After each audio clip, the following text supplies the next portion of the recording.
নমস্কাৰ বন্ধু বান্ধৱীসকল, আপোনালোক আটাইকে পুনৰবাৰ মোৰ অন্য এটা ভিডিঅ'লৈ স্বাগতম জনাইছোঁ। আজি মই খুবেই টেষ্টি মাছৰ কাৰীৰ ৰেচিপিৰ ভিডিঅ' আপোনালোকলৈ আগবঢ়াইছোঁ। কাৰীখনৰ কালাৰটো দেখিয়েই গম পাইছে খাবলৈ খুবেই সোৱাদ লগা হৈছিলে। আহকচোন এই মাছৰ কাৰীখনৰ ৰেচিপিটো মই কেনেদৰেনো বনালোঁ চাওঁ।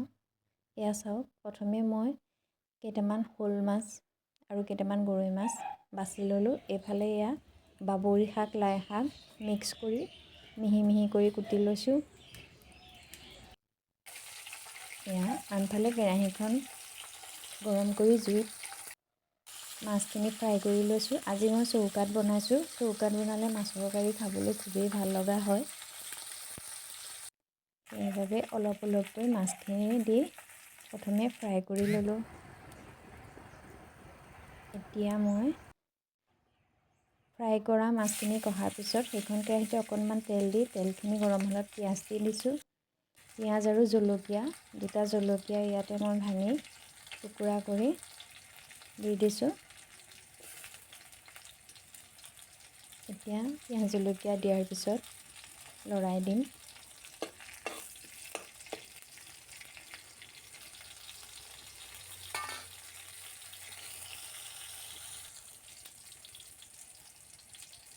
এয়া চাওক, পিঁয়াজখিনি লাহে লাহে ব্ৰাউন কালাৰ হৈছে। সেইবাবে মই ইয়াতে কাটি লোৱা শাকখিনি অলপ অলপকৈ দি গোটেই শাকখিনি দি লৈছোঁ।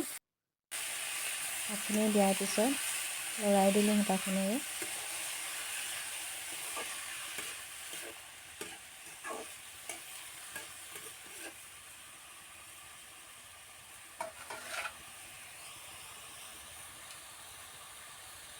এতিয়া মই ইয়াত আন্দাজমতে হালধি দিম আৰু সোৱাদ অনুসৰি অকণমান নিমখ দিম।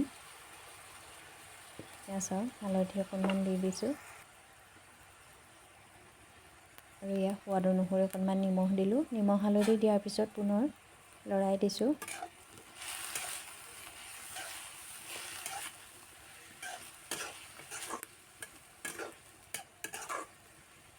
শাকখিনিৰ পৰা অলপ অলপ পানী ওলাইছে, আপোনালোকে দেখিছে। এতিয়া এখন ঢাকনিৰে ঢাকি দি এইখিনি ভালদৰে শাকখিনি সিজিব দিম। এনেদৰে 5 মিনিটমান সময় ভজাৰ পিছত এতিয়া মই অকণমান গৰম পানী ইয়াত দি দিম। আমাৰ জোখমতে অকণমান গৰম পানী দিছোঁ। গৰম পানী দিয়াৰ পিছত পুনৰ ঢাকনিখনেৰে ঢাকি এইখিনি উতলিব দিলোঁ। আৰু এটা উতল অহাৰ পিছত মই মাছ কেইপিচ ইয়াতে দি দিলোঁ। দিয়াৰ পিছত এয়া চাওক, এনেদৰে মাছ দিয়াৰ পিছতো 20 মিনিট সময় উতলিবলৈ দি এয়া মই অন্য এখন কেৰাহীলৈ কাঢ়ি ৰাখিলোঁ। আজি মাছৰ কাৰী ৰেচিপি মোৰ ৰেডি হৈ গ'ল। আশা কৰোঁ আপোনালোকো এনেদৰে বনাই খাই চাব। খাই কেনে পালে কমেণ্ট কৰি জনাব। লগতে মোৰ চেনেলটো ছাবস্ক্ৰাইব কৰিবলৈ নাপাহৰিব। Thank U.